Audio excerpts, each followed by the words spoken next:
ये उसी जहनियत के लोग हैं। जब बाबा साहब डॉक्टर अम्बेडकर संविधान बना रहे थे तो इनका मानना यह था कि जब मनु जी का संविधान हमारे देश में है तो किसी और संविधान की आवश्यकता नहीं है। ये वही लोग थे 1949 में जिन्होंने रामलीला मैदान में बाबा साहब डॉक्टर अम्बेडकर का पुतला जलाया। कि मध्य प्रदेश सरकार का रवैया अत्यधिक लचीला है और वो जो गुनाह करने वाले लोग हैं उनके लिए उदार है। लोकतांत्रिक तरीके से वहां आंदोलन कर रहे हैं। ये सरकार दावत दे रही है उनको हिंसा करने के लिए। सभापति जी, मैं सबसे पहले भारत रत्न बाबा साहब डॉक्टर अम्बेडकर की स्मृति को प्रणाम करना चाहता हूं।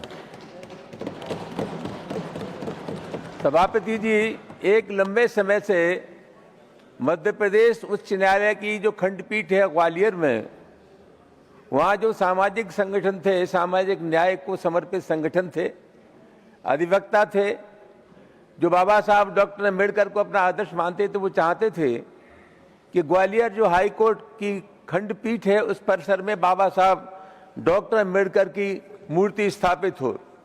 एक लंबे समय तक संघर्ष करने के बाद वहाँ जो मध्य प्रदेश उच्च न्यायालय के मुख्य न्यायाधीश थे, उन्होंने 11 मार्च 2025 को उसकी अनुमति प्रदान कर दी सभापति महोदय, और ये तय हो गया कि 17 मई को महामहिम राज्यपाल और मध्य प्रदेश उच्च न्यायालय के मुख्य न्यायाधीश उस मूर्ति को स्थापित करेंगे, प्रतिमा को स्थापित करेंगे।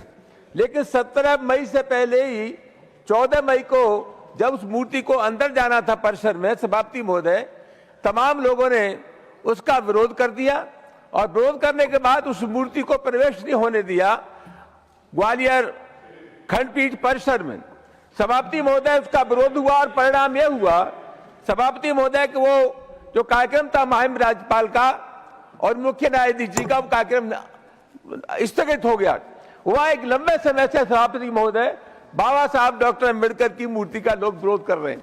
और मैं बहुत विनम्रता के साथ आपसे कहना चाहूंगा, ये उसी जहनियत के लोग हैं। जब बाबा साहब डॉक्टर अम्बेडकर संविधान बना रहे थे तो इनका मानना यह था कि जब मनु जी का संविधान हमारे देश में है तो किसी और संविधान की आवश्यकता नहीं है। ये वही लोग थे 1949 में जिन्होंने रामलीला मैदान में बाबा साहब डॉक्टर अम्बेडकर का पुतला जलाया। ये वही लोग हैं। सभापति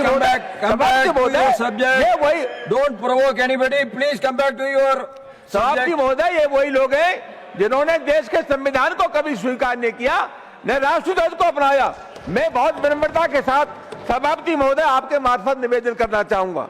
मैं राज्य सरकार की शक्तियों को समझता हूं।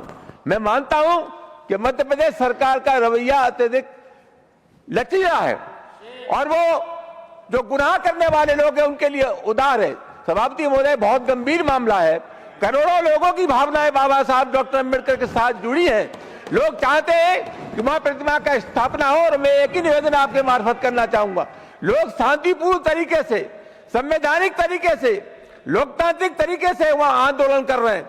ये सरकार दावत दे रही है उनको हिंसा करने के लिए।